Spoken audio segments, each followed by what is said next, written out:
Air force की तैयारी करने वाले धुरंधरों, मैथ की सारी टेंशन खत्म, क्योंकि बलून मैथ्स वर्ड 3 आपकी प्रिपरेशन करा रहा है एयरफोर्स की मैथ की लूसेंट की बुक से, वो भी बिल्कुल फ्री। ऊंचाई और दूरी क्वेश्चन नंबर 30 तक लग चुका था। क्वेश्चन नंबर 31 ये रहा आपके सामने। 30 मीटर ऊंचा एक पेड़ हवा के झोंके से टूट जाता है और पेड़ का ऊपरी सिरा भूमि से जा लगता है।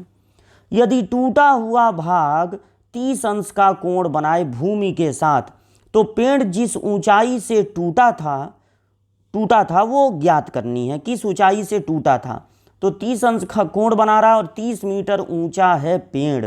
तो पेड़ टूटने वाला इसे लगाना है। देखिए इतना ऊंचा पेड़ था, पूरा 30 मीटर का, खूब लंबा पेड़ था, और हवा का झोंका आया, आंधी आई खूब तेज, तो ये मान लीजिए यहाँ से टूट के ऐसे लटक गया। ये जो हिस्सा है, यही हिस्सा यहाँ पर ऐसे लटक जाएगा, यही हिस्सा यहाँ पे लटक जाएगा। तो ये एक्स है यहाँ से यहाँ तक, तो ये भी एक्स होगा यहाँ से यहाँ तक। अब आपको पता लगाना है कि वो किस ऊंचाई से टूटा है, किस ऊंचाई से टूटा है। तो एक काम कीजिए, ऊंचाई को ही तब मानिए, ऊंचाई को। तो यहाँ से यहाँ तक अगर आप मान लेंगे एच ऊंचाई से टूटा, ये कोण बन रहा है 30 अंश का, ऐसा क्वेश्चन में दिया हुआ है। तो ये बाकी का हिस्सा कितना हो जाएगा, 30 माइनस एच। धरातल से देखेंगे कि किस ऊंचाई से टूटा, ऊपर से नहीं देखेंगे किस ऊंचाई से टूटा, धरातल से देखेंगे कि किस ऊंचाई से टूटा। और अगर मान लिया जाए कि एच ऊंचाई से टूटा, तो पूरा पेड़ था 30 मीटर लंबा, तो अगर यहाँ से यहाँ तक है एच, तो बाकी का बचा हुआ हिस्सा हो जाएगा 30 माइनस एच, और यही हिस्सा टूट के ऐसे लटक गया है, तो ये भी होगा 30 माइनस एच। अब मैक्सिमम क्वेश्चन में कौन सी त्रिकोणमिति लगती है, 10, लेकिन इसका मतलब ये नहीं कि आप आंख बंद करके हर जगह 10 ही लगाना शुरू कर दें। यहाँ पर लंब है और कण है, इन दोनों का जिक्र है, तो आप क्या करेंगे, इसको यहाँ पर साइन ले लेंगे। साइन 30 का मान आपको पता है 1/2, यहाँ साइन 30 होगा लंब बटे कण, साइन होता है लंब बटे कण, तो साइन 30 का मान हो गया 1/2, और ये हो गया h/30 माइनस एच। ठीक, अब आपको क्रॉस मल्टीप्लाई कर देना चाहिए, तो 2h equal to 30 minus H. अब इस माइनस एच को इधर बुला लीजिए, आके ऐड हो जाएगा 3h इक्वल टू 30। अब 3 को ट्रांसफ़र कर दीजिए तो डिवाइड होके बचेगा 10। यानी किस ऊंचाई से पेड़ टूटा था, 10 की ऊंचाई से टूटा था, तो 10 मीटर पर आपको लगा देना है टिक, यानी पहला वाला ऑप्शन। और ये पूरा सॉल्यूशन है आपके सामने, वीडियो रोक के इसको कर लीजिएगा नोट। और बढ़ा जाए हम लोग आगे, क्वेश्चन नंबर 31। क्वेश्चन नंबर 31 देखिए क्या है। 30 मीटर ऊंचा पेड़, अच्छा 31 तो हो चुका, 32। ए बी एक ऊर्ध्वाधर स्तंभ है, ए बी एक ऊर्ध्वाधर स्तंभ है जिसका शीर्ष ए भूमि पर है। यदि सी ए बी का मध्य बिंदु हो तथा पी भूमि पर स्थित एक बिंदु है, तो पहले इतना बना लीजिए, थोड़ा थोड़ा पढ़ के इसको बना लीजिए, बहुत सारे कैरेक्टर हैं। तो ए बी पेड़ है जिसका शीर्ष ए नीचे है, तो ये हो गया बी। इसका मध्य बिंदु है सी, और धरातल पर एक बिंदु है पी। अभी तक की स्टोरी इतनी थी। तो ए बी ऊर्ध्वाधर स्तंभ है, पेड़ नहीं है, स्तंभ है। ए बी का मध्य बिंदु पी है, यहाँ तक का काम हम लोग कर लिए। इस प्रकार है कि बी सी पी पर अल्फा कोण बनाता है, बी सी पी पर अल्फा कोण बनाता है। तो ये जो बी सी है वो पी पर जो कोण बनाएगा, ये अल्फा, ये कोण अल्फा है, केवल इतना अल्फा है। बी सी द्वारा पी पर बना कोण, तो एक रेखा बी से चलेगा, एक रेखा सी से चलेगा, दोनों पी पर मिलेंगे, तो यही होगा बी सी द्वारा बना हुआ कोण। तो ये है अल्फा, अल्फा कोण बनाता है।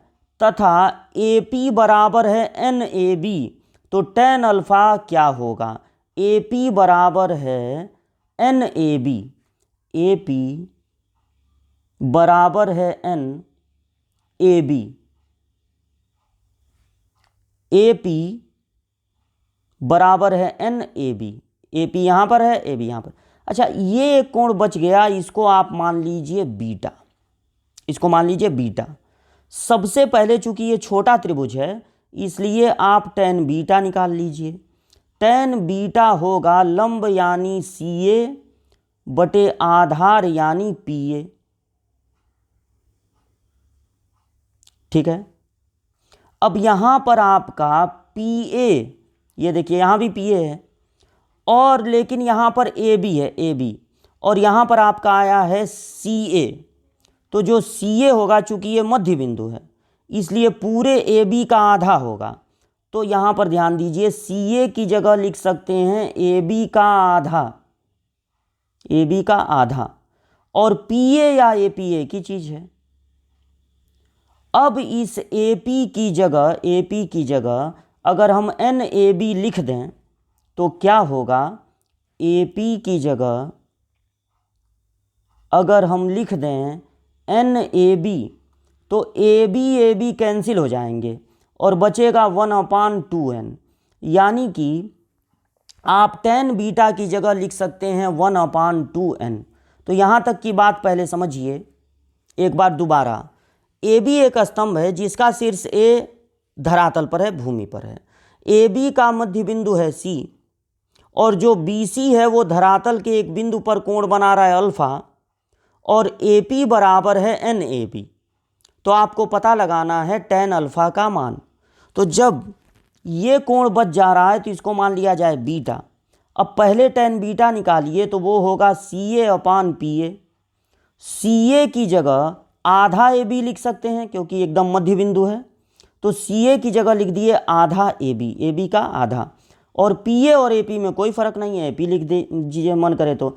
यहाँ से ए पी का मान अगर रख देते एन ए बी तो ए बी कट जाएगा, टेन बीटा का मान निकल जाएगा एन के रूप में।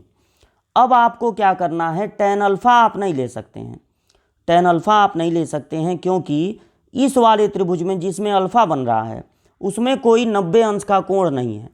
तो आपको ये पूरा बड़ा वाला त्रिभुज लेना पड़ेगा, ये बड़ा वाला त्रिभुज, और इस बड़े वाले त्रिभुज में टेन अल्फा नहीं बल्कि आपको मिलेगा टेन अल्फा प्लस बीटा। तो जब आप करेंगे tan alpha plus beta, ten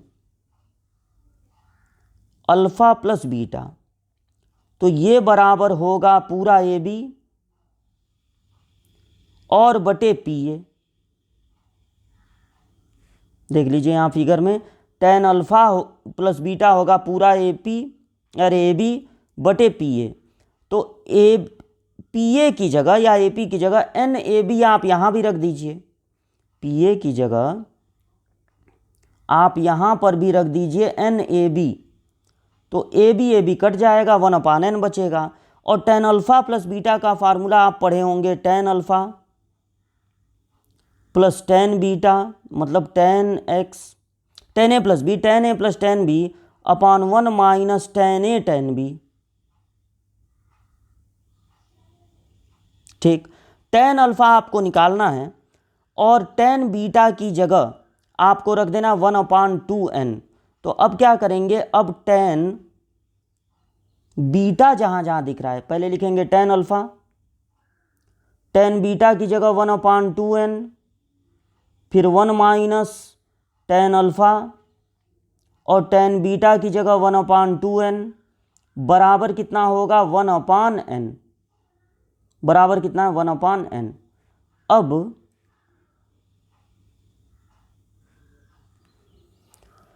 to N LCM हो जाएगा और यहाँ पर 2n का गुणा हो जाएगा टेन अल्फा में। और या तो एक काम कीजिए, ये काम सही नहीं लग रहा है यहाँ पे, आप इस पूरे को दूसरे तरफ भेज दीजिए, इसको इधर मतलब क्रॉस मल्टीप्लाई कर दीजिए।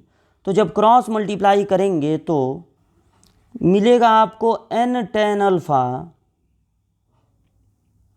प्लस यहाँ पर n का गुणा होगा ना इस n का 1/2 equal to 1 minus tan alpha upon 2n।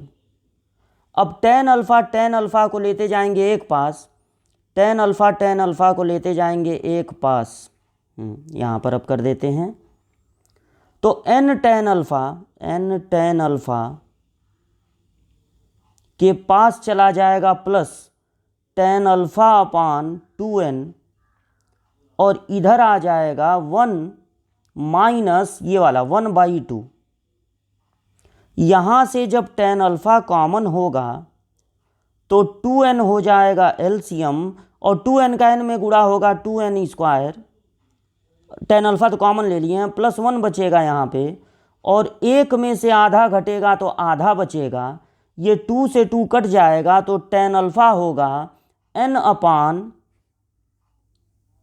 हाँ यहाँ नीचे जगह है, tan अल्फ़ा बराबर होगा, ये देखिए n चला गया इधर, और अपान 2n² + 1, ये हो जाएगा tan अल्फ़ा का मान, यानी n अपान 2n² + 1। अब ये कौन सा विकल्प है? ये विकल्प सी है, n अपान 2n² + 1 पे आपको लगा देना है टिक।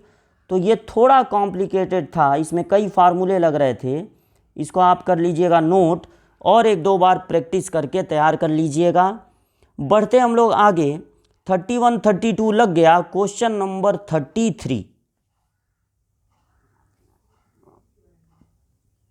क्वेश्चन नंबर 33, किसी समय एक ध्वज दंड के छाया की लंबाई उस समय की छाया की लंबाई से 3 गुना है जिस समय सूर्य का उन्नयन कोण 30 अंश था, तो उस समय सूर्य का उन्नयन कोण क्या होगा?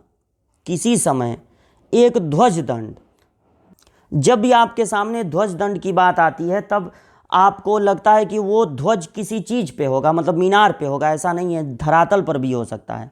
यहाँ पे जब किसी मीनार मकान का जिक्र नहीं है तो यानी कि ध्वज दंड धरातल पर ही है। अब उसकी छाया की लंबाई उस समय छाया की लंबाई से 3 गुनी है जिस समय सूर्य का उन्नयन कोण था 30 अंश, यानी कि जब सूर्य का उन्नयन कोण था 30 अंश, जब सूर्य का उन्नयन कोण था 30 अंश, यहां पे हो गया सूरज, तब जो छाया की लंबाई थी मान लीजिए x थी। अब पता नहीं कितना सूर्य का उन्नयन कोण हो गया कि छाया की लंबाई 3 गुनी हो गई, मतलब 3 गुनी बढ़ी नहीं, x थी तो 3 गुनी हो गई, मतलब पूरा यहाँ से यहाँ तक, पहले छाया की लंबाई यहाँ से यहाँ तक x, फिर छाया की लंबाई यहाँ से यहाँ तक 3x, 3 गुनी हो गई, बढ़ी नहीं इतनी, 3 गुनी हो गई। बढ़ी तो 2 गुनी समझिए, अगर 3x में से x घटाएंगे 2 गुनी बढ़ी, तो 3 गुना हो जाना और 3 गुना बढ़ना, ये दोनों में फ़र्क है, आप इस फ़र्क को समझें। तो 3 गुना हो गया। अब यहाँ पर क्या कोण होगा यही आपसे पूछा जा रहा है, उसको थीटा या अल्फ़ा कुछ मान लीजिए। एक ये बच गया, इसको मान लीजिए h। अब एक बार आपको ले लेना है tan 30, तो tan 30 होगा h/x, और यहाँ पर tan 30 की वैल्यू रख देंगे 1/√3, ये होगा h/x, यानी क्रॉस मल्टीप्लाई x = हो जाएगा √3h। अब आपको tan अल्फ़ा ले लेना है, तो tan अल्फ़ा होगा h अपान, देखिए h अपान tan अल्फ़ा जब आप लेंगे तो आपको कन्फ्यूजन न हो जाए, x में 3x को जोड़ न दें, पूरा यहाँ से यहाँ तक 3x है तो आपको केवल 3x लेना है, ठीक। अब आप h की जगह क्या लिख सकते हैं? अब आप h की जगह लिख सकते हैं, x की जगह लिख लीजिए, तो h/x की जगह आप लिख सकते हैं √3h, तो ये h से h कैंसिल हो जाएगा। tan कितने का मान 1/3√3 होता है, ये कोई नहीं याद रखता है, तो अल्फ़ा बराबर होगा tan इनवर्स 1/3√3। तो जिस ऑप्शन में होगा tan इनवर्स 1/3√3 वो सही होगा। ये 20 अंश तो हम लोग याद ही नहीं रखते हैं, चार्ट हम लोगों को दिया नहीं जाएगा, 30 नहीं है, 45 नहीं है, तो 33वें में इस डी ऑप्शन पे हमको लगा देना है टिक, डी ऑप्शन होगा सही। और ये पूरा क्वेश्चन कर देना है आपके सामने, इसको कर लीजिएगा नोट। 2 क्वेश्चन और बड़े हैं लेकिन बड़ा अलग तरह के क्वेश्चन है, तो उसको लेकर मिलते हैं आपसे अगली वीडियो में। तब तक इतना प्रिपेयर करिए, पीछे की सारी चीज़ें रिवीजन करते रहिए।